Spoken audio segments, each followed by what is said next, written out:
দীর্ঘ ৭ বছর পর অনুষ্ঠিত হচ্ছে বাংলাদেশ জাতীয়তাবাদী দল বিএনপির বর্ধিত সভা। রাজধানীতে জাতীয় সংসদ ভবনের এলডি হল সংলগ্ন মাঠে বর্ধিত সভায় সভাপতিত্ব করছেন দলের ভারপ্রাপ্ত চেয়ারম্যান তারেক রহমান। সভায় ভার্চুয়ালি প্রধান অতিথি হিসেবে যোগ দেন বিএনপির চেয়ারম্যান বেগম খালেদা জিয়া। সভায় অংশ নিচ্ছেন তৃণমূলের ৩৫০০ নেতাকর্মী। সীমা শারমিনের ডেস্ক রিপোর্ট।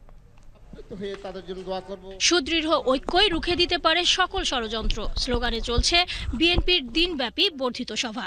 জাতীয় সংসদ ভবনের এলডি হল সংলগ্ন মাঠে সকাল 11টা 5 পবিত্র কোরআন তেলাওয়াতের মধ্য দিয়ে সভা শুরু হয়। বর্ধিত সভায় উপস্থিত রয়েছেন বিএনপির মহাসচিব মির্জা ফখরুল ইসলাম আলমগীর, দলের জাতীয় স্থায়ী কমিটির সদস্য, চেয়ারপারসনের উপদেষ্টা সদস্য, জাতীয় নির্বাহী কমিটির সকল কর্মকর্তা ও সদস্য, সকল মহানগর, জেলা, থানা, উপজেলা, পৌর কমিটির সভাপতি, সাধারণ সম্পাদক ও সদস্য সচিবরা রয়েছেন।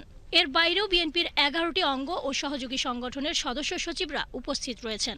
বর্ধিত সভায় স্বাগত বক্তব্যে বিএনপির ভারপ্রাপ্ত চেয়ারম্যান তারেক রহমান মন্তব্য করেন, জাতীয় নির্বাচনের আগে স্থানীয় সরকার নির্বাচন অনুষ্ঠিত হলে দেশে স্বৈরাচারের দোসররা পুনর্বাসিত হবে। বিএনপি রাষ্ট্র ক্ষমতায় গেলে গণহত্যার সাথে জড়িতদের বিচার করবে জানিয়ে তিনি বলেন, বিএনপি জনগণের কাছে প্রতিশ্রুতিবদ্ধ। জনরায়ে রাষ্ট্র পরিচালনার দায়িত্ব পেলে গণহত্যাকারী, মানবতা বিরোধী অপরাধীদের বিচারের মুখোমুখি করবে। অন্তর্বর্তীকালীন সরকারের প্রতি আহ্বান, সারা দেশে গণহত্যাকারীদের দোসর মাফিয়া চক্রকে পুনর্বাসনের, স্থানীয় নির্বাচন অনুষ্ঠানের পরিকল্পনা থেকে সরে আসুন। অবিলম্বে আগামী দিনগুলোর জন্য অন্তর্বর্তীকালীন সরকারের সুনির্দিষ্ট কর্মপরিকল্পনার রোডম্যাপ ঘোষণা করুন। জনগণই বিএনপির সকল রাজনৈতিক ক্ষমতার উৎস। বিএনপি জনগণকে বিশ্বাস করে, জনগণও বিএনপিকে বিশ্বাস করে। বিএনপি শুধুমাত্র আপনাদের ভোটের পুনরুদ্ধারই নয়, আপনার ভোটের প্রয়োগের অধিকার নিশ্চিত করতে চায়।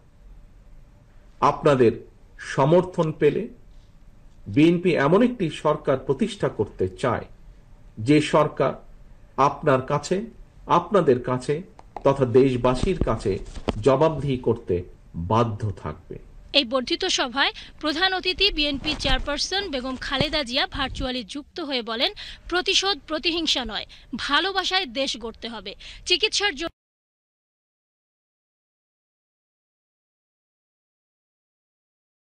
ভুলে দেশ ও জাতির বৃহত্তর স্বার্থে সবাইকে কাজ করতে হবে। বাংলাদেশের সর্বস্তরের মানুষ, বিশেষ করে তরুণ সমাজ আজ এক ইতিবাচক গণতান্ত্রিক পরিবর্তনের জন্য উন্মুখ হয়ে আছে। ক্ষুদ্র ক্ষুদ্র সংকীর্ণতা ভুলে দেশ ও জাতির বৃহত্তর স্বার্থে আমাদের কাজ করতে হবে। এখনো ফ্যাসিস্টদের দোসররা এবং বাংলাদেশের শত্রুরা গণ অভ্যুত্থানের মাধ্যমে প্রাপ্ত অর্জনকে নস্যাৎ করার জন্য গভীর চক্রান্তে লিপ্ত রয়েছে। ইস্পাত কঠিন ঐক্যের মাধ্যমে জনগণকে সঙ্গে নিয়ে এবং চক্রান্তকে ব্যর্থ করে দিতে হবে। দীর্ঘ সময় পরে দলের এই আয়োজনে সারা দেশ থেকে নেতাকর্মীরা দলে দলে যোগ দিয়েছেন। দলের কাছে নিজেদের প্রত্যাশার কথা তুলে ধরে বক্তব্য দেবেন। সেগুলো আমলে নিয়ে কর্মকৌশল নির্ধারণ করবে বিএনপি। উপস্থিত সকল নেতৃবৃন্দকে। সীমা শারমিন, বিটিভি নিউজ।